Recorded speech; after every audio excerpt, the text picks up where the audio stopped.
Thank you so much for taking the time to answer. To present to us. This is a keynote. Sorry, to present to us what you are doing in order to foster the topics, the indicators, and the numerous subjects that hide behind the three letters of ESG.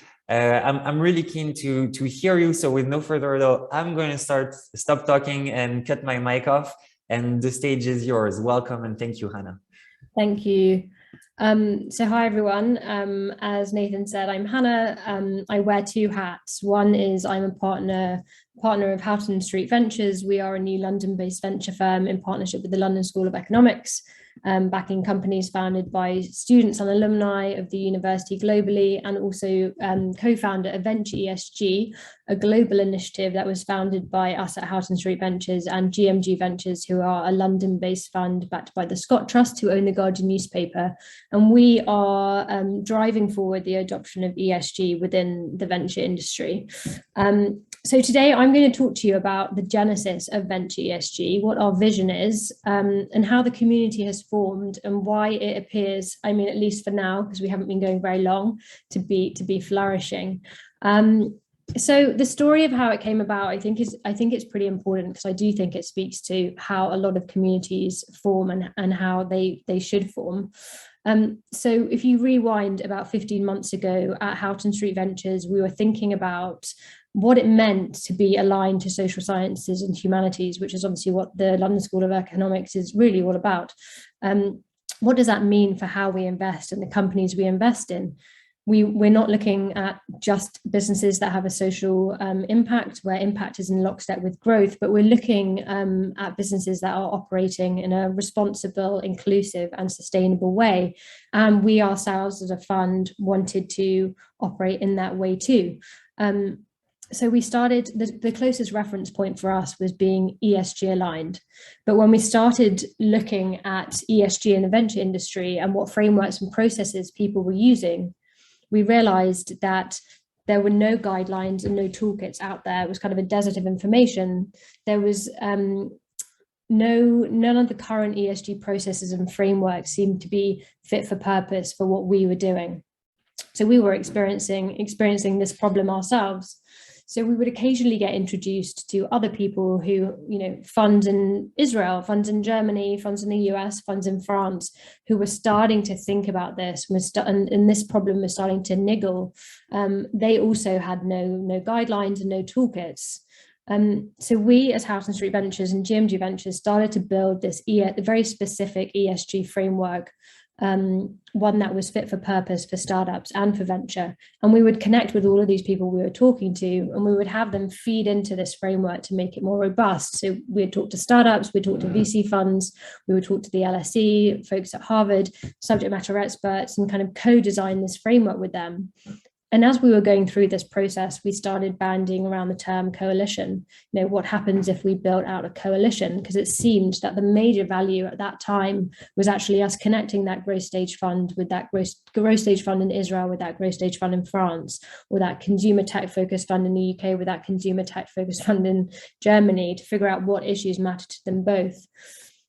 So in December, we brought together a small group of funds, about 20 of us, got them around the virtual table, shared our vision and our idea of what we wanted to do around ESG and venture. So we had 20 funds in December, and now we've grown organically to a community of 165 venture funds across the US, Canada, Latin America, UK, Europe, Israel, India, and Japan.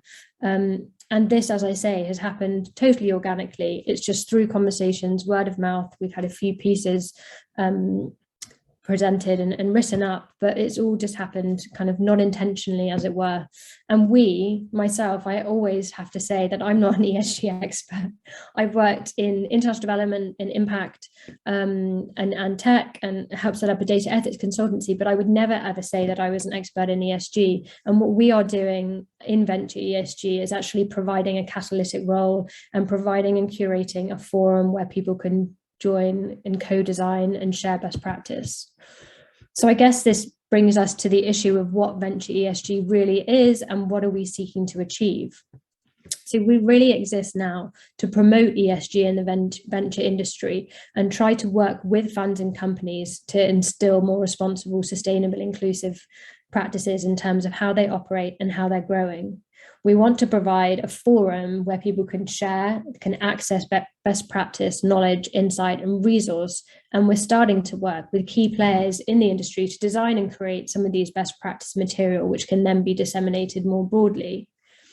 And I guess the aim for us is to push the right type of ESG forward in the industry. So learning from the mistakes that may have been made in the public market, particularly around greenwashing, and forward a conversation which is trying to say it's not a tick box exercise. It's not about, getting that right score.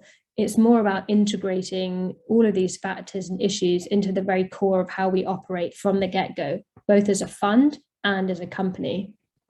And as Venture ESG, we want to, as a community, help keep each other accountable. Like we are, as venture firms, arbiters of capital, we are funding the companies that are going to be the big companies of tomorrow, employing thousands and thousands of people. So we feel like we have a responsibility to act, and that if we can do that through Venture ESG, then we will have kind of achieved some of our aims. The caveat is that it's really early days. We're very much finding our feet and exploring what is working and what isn't working. And like all communities, we are constantly evolving. And also, we're not the first people to do this, particularly in sustainability. The likes of Leaders for Climate Action have adopted a very similar community-based approach, as have more recently Tech Zero, the initiative created by Tech Nation. And both of these are creating that element of like peer pressure and perhaps FOMO, which isn't necessarily a bad thing when you're trying to get organizations to adopt practices. So I'm going to talk to you now through kind of 4 key elements that we think have led to the growth of Venture ESG, and speak to the element of the community that we're building. So first and foremost is timing. I think if you're listening to this session, then I probably don't need to tell you that now is all about ESG. ESG is at the top of everyone's agendas. Over the past 18 months, 2 years, you've had Black Lives Matter, you've had the Me Too movement, you've had kind of the ongoing climate crisis, which has really been accentuated or highlighted by the recent IPCC report. All of this has actually led to greater public scrutiny. And in terms of VCs and investors, it has led to pressure on some of our investors, RLPs, which is now filtering down to us and our processes and that of our companies. You've also got incoming regulation, which I'm sure has been talked about already, around DEI, around more broad ESG, so SFDR in Europe, the EU taxonomy, and then in the US, the SEC are looking to roll out further ESG disclosure regulation. You've then got really hefty public fallouts in big tech, which are somewhat ongoing. You've got WeWork, huge governance issues. You've had Uber with their gig economy worker rights issues. You've had Google with their internal Me Too sexual misconduct scandals. You've had Lemonade, the public insurance company, who recently exposed a number of their customer policies online. And more recently, the obvious one is BrewDog, that have faced internal culture and HR issues and accusations of greenwashing. So this has only kind of served to bring all of these issues to the surface. I think when you look at pressure on VCs, you've also got founder value alignment. A number of the founders, for instance, the Plan A team, are likely going to be looking for investors who not only reflect their values, but actually can support them in achieving their mission and actually becoming more responsible businesses. And this applies to employees too. Employees want to work for startups and want to work for funds that are going to be doing that, are going to be more responsible. And you've got the fantastic initiatives like Amidia Network's Ethical Explorer Kit, which actually provides employees, albeit within much larger companies, with the tools to hold their employers to account. And then finally, you've got customers. I think it was probably on the panel before where they were talking, customers really care about this, and it's being reflected in the purchases they make and the investments they make. So Waitrose in the UK, recently launched a B Corp aisle for their products, and then you've got the success of Ticker, the impact investing platform. So the confluence of all of these issues have really kind of created this perfect storm, that might not be the right phrase, which has spurred VCs on to think about ESG and how they're approaching it and how they're adopting it and integrating it into their practices. So you've got timing. The second thing you have is venture ESG has been born out of a very real and shared need and a common value set, which I think is important for any community that's being created. So VCs that we've been speaking to, the 165 VCs, they're early and growth stage, they're in all parts of the world, working in all types of sectors, and some are emerging first-time fund managers, and others are very established venture firms on their kind of 9th or 10th fund. But all of them are facing very similar issues, and no one has all the answers to this. Some funds may have some of the answers, whether that's being really strong on how to do your climate accounting or sustainability piece, or how to build and support portfolio companies on DEI. But together, no one has all of the answers. So how can we as a community support each other in answering these questions and actually drive action through a more of a collective, louder voice? For us, it's been less about differentiating as a VC firm, although I do think that being ESG aligned does have its benefits in terms of deal flow and talent, but that's not the primary reason we're doing this. It's more about how can we get the industry as a whole to think about being more responsible in the way they operate. Because if you care about this stuff, the likelihood is that you don't just want it to change for your small portfolio. You want that change to happen on a much greater level. And the way you do that is you work with others to forward that agenda. By adopting this community approach, you also get inputs on sectors, on regions, on people's individual experiences and their perspectives, which makes all of the framework and the processes we're building out much, much more robust. I think this is probably the key part of the venture ESG community, is having people learn from each other. We do bi-monthly sessions where 3 funds get to talk through what they're doing. Those are often the most valuable. We connect funds for one-on-one conversations using a fantastic platform called Orbit. Those sessions are hugely popular because it's really that sharing of expertise that is the value. And if you're a fund in India working on ESG, you're not necessarily going to know about the fund that's very similarly aligned in San Francisco, but through this network, we can provide you with that connection. Thirdly, we've built relationships with key stakeholders in the space.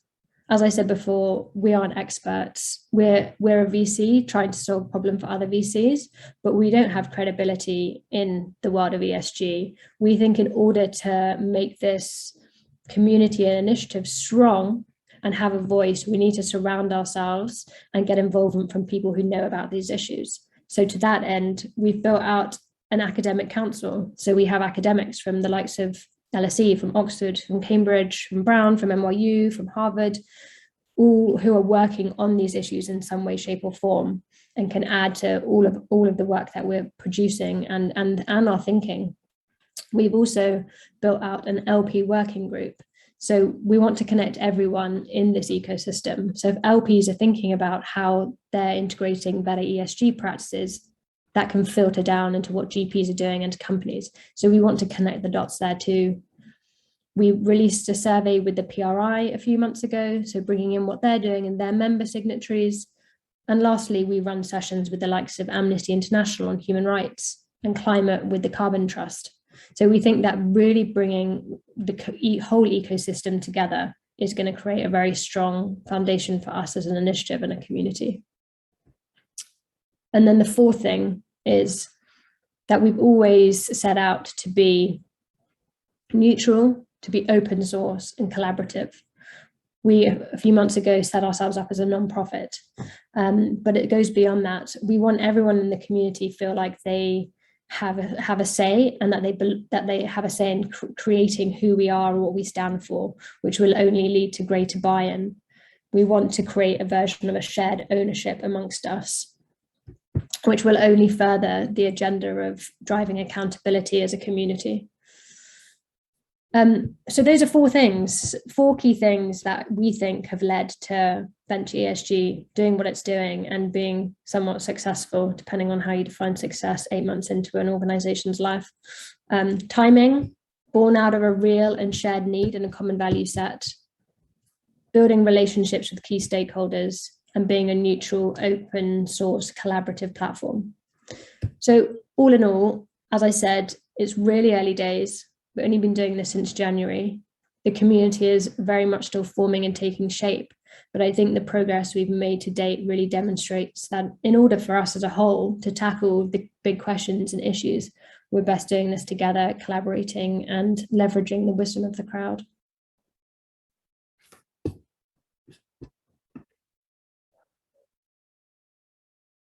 We have time for a couple of questions to rebound on some of the elements of your strategy and what has been working and what is information. I'm curious to know, do you have already some key vision objectives set for this community? Do you know what you set out for? What is the ultimate objective, or is it more ethereal to build a community that will then have some objectives? I think we have some loose objectives for now. We really would like to get funds to start adopting ESG practices internally, and that at the moment is pretty loose. What we are planning in the next 6 to 12 months is actually rolling out some sort of pledge or commitment. So in order for people to become members of Venture ESG, they have to put their team through training, maybe sign up to report on X amount of data, but it feels too early for us to do that. And we want that to be very much a community designed process. So we're not at that point yet, but ideally the vision is that we can kind of as a community help keep each other accountable and ensure that funds are actually adhering to some ESG practices. What I found really interesting, you almost started the presentation with this. You defined your own ESG model in order to fit the needs of Houghton partners. A lot of other VCs also design or tweak at least their ESG model with different weighting on different problematics of the E, the S, and the G. My question is, why did you feel in the first place the need to create a new framework or adapt a framework? And how do we make sure that there is not a multiplication of framework, or rather a unification? Maybe you don't see that as a necessity. Yeah, so the whole reason it started out is when we started researching existing ESG frameworks and standards that were being used in public markets and late stage private markets, they weren't fit for purpose. Like early stage companies face a lot of different challenges and have different considerations. So we went deep on things like responsible product design. Like, what does it mean to build a responsible product? To what extent are you considering adverse impacts? You know, companies pivot at the early stage a lot. What is their bias in their AI? How diverse is their product team? We also looked at things like data privacy and security, which isn't something that exists in great detail in existing frameworks. And then the last one was kind of nuances around HR team and working environment. So when you've got a team that's growing from 5 to 50 over the space of a few weeks, in some instances, you need to have different processes in place. And I think there was a fantastic article in Sifted on gorillas and, you know, how the pace of the growth has actually impacted employees. And those are the things that we need to look out for. So we felt that we needed to leverage the best of what was out there, but then plug it with things that were relevant for early stage companies. And what we've done is we've done a mapping exercise. So we've got our framework and we've said, this is how it maps against the GRI, the SDGs, B Corp, ILO, SFDR. So you can see where we've kind of used what already exists, but then why we've seen the need to create new issue areas. When we started this out, we were saying this one framework is going to be used by everyone. I think I used the nerdy Lord of the Rings quote, one framework to rule them all. But we've got to a point where we don't think that's necessarily the case. I think we will need to agree on a certain set of issues that apply to all companies, regardless of their stage and size, and all funds.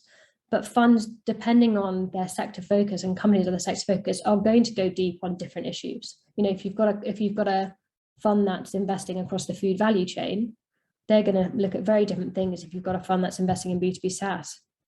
but there are certain elements that can be agreed on, and that's where we would like to get to. Absolutely. And maybe one time for one last question. I was afraid you were going to say "fly, you fools" as a quote, but I much prefer this one in this instance. Maybe one final question, because you mentioned that during your talk. Do you see a generational gap? The fund you work for works with alumni and probably people of a slightly younger generation than your average company starter. Do you see a generational gap with the issues, or at least the understanding or the sensitivity to the issues of ESG? Or is this gap really quickly becoming smaller or disappearing?